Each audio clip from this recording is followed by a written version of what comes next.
Okay, so I just recorded this, but I realized this is Cinderella.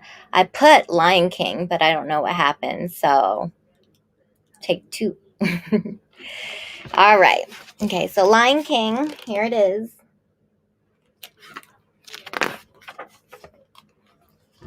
Everything existed in a delicate balance with the circle of life. In the Pride Lands, the great King Mufasa stood on Pride Rock, celebrating the birth of his son. Days passed as Simba grew into a mischievous little lion cub.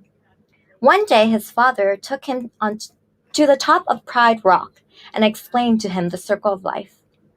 Mufasa told his son that one day Simba would rule every place the light touched, but he could never go to where the darkness touched, including the elephant graveyard. Simba went to visit his uncle Scar and told him he would one day rule over the whole kingdom. But Scar wanted to be king. He made Simba curious about the elephant graveyard in the dark lands and tricked Simba into wanting to go there. The next day, Simba went to his friend Nala and told her about his secret plan to visit the elephant graveyard. But they couldn't go on their adventure with Zuzu, Mufasa's advisor and Simba's babysitter, following them. As they ventured into the savannah, Simba thought of a plan to get rid of Zuzu.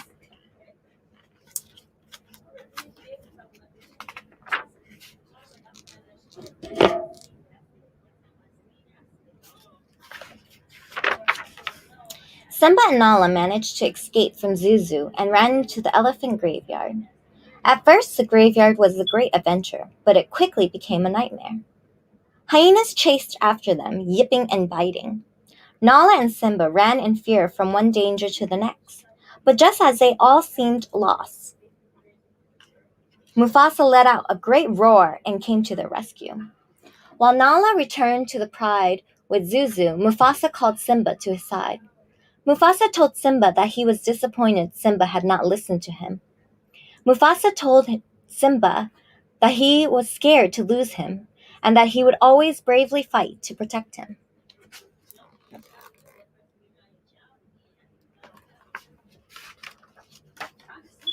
Mufasa instructed his son to look to the sky to see the kings of old. Each star was a different king, Mufasa told him, and they could help Simba.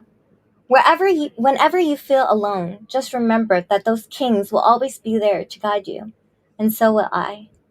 Little Simba admired his father, and he hoped one day he would be a great king like Mufasa. The next morning, Scar lured Simba into the gorge. Suddenly, there was a stampede of frightened wildebeest.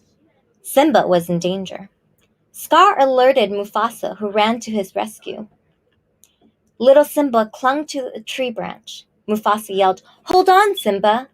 Mufasa jumped into the stampede and grabbed Simba, bringing him to safety.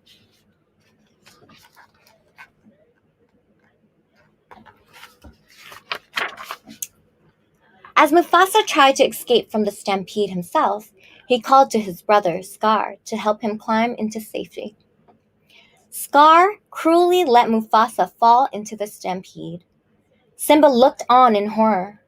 As the herd cleared, he went to his father's side and called to him, but Mufasa wouldn't answer. Simba looked to Scar for help. Scar lied, telling Simba that Mufasa's death was Simba's fault. "Run and never come back," Scar said. Hurt and confused, Simba ran away. Without Mufasa or Simba, Scar and his hyenas took over Pride Rock. After abandoning his life on Pride Rock, Simba wandered, lost in the desert, until he finally collapsed.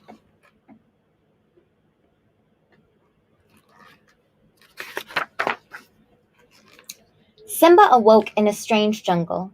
He looked up and saw a meerkat called Timon and a warhog named Pumbaa above him.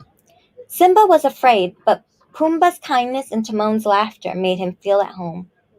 As they roamed through the forest, they showed him Hakuna Matata, a life without worries. As he grew older, Simba learned to live just like Timon and Pumbaa, free from the worries of his past life.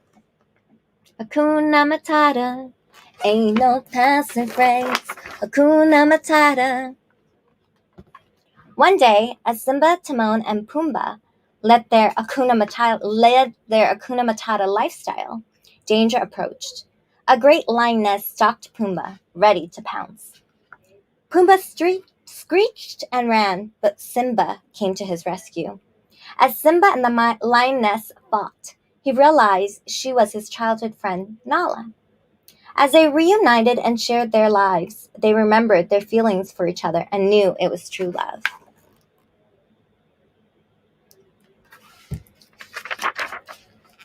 Nala told Simba of the darkness that had come upon Pride Lands with the loss of Mufasa and Simba. Simba turned away in shame, and his heavy heart would not let him tell Nala the truth. Nala kept pleading for him to come back, but Simba ran away. Timon and Pumbaa looked on in worry. They thought they were losing a friend. Simba was lost again. Rafiki, a wise baboon, came to him and asked him who he was. Simba no longer knew. Rafiki guided him to look upon the sky, where he saw his father's image. Look inside yourself. You are more than what you have become. You must take your place in the circle of life.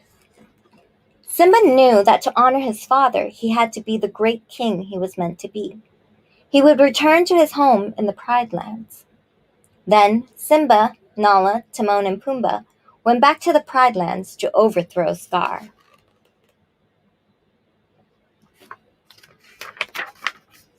At Pride Rock, Simba confronted Scar. My backdrop fell. Okay. Scar sent his hyenas to attack Simba, and a great battle began. The lions of the Pride, along with Timon, Pumbaa, Rafiki, and even Zazu, fought with all they had. As hyenas and lions clashed, the battle seemed endless. Simba and Scar battled on top of Pride Rock. Simba lunged in rage as memories of his father passed through his mind, and soon he was close to victory. Simba told Scar to run back and never come back, as Scar has told him so long before.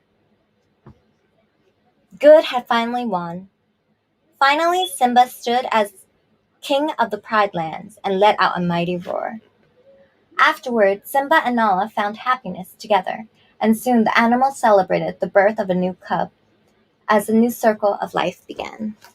So that was a second read. I apologize. My first read and my backdrop fell. So hopefully I'll be a little earlier tomorrow, and I'll finish everything ahead of time.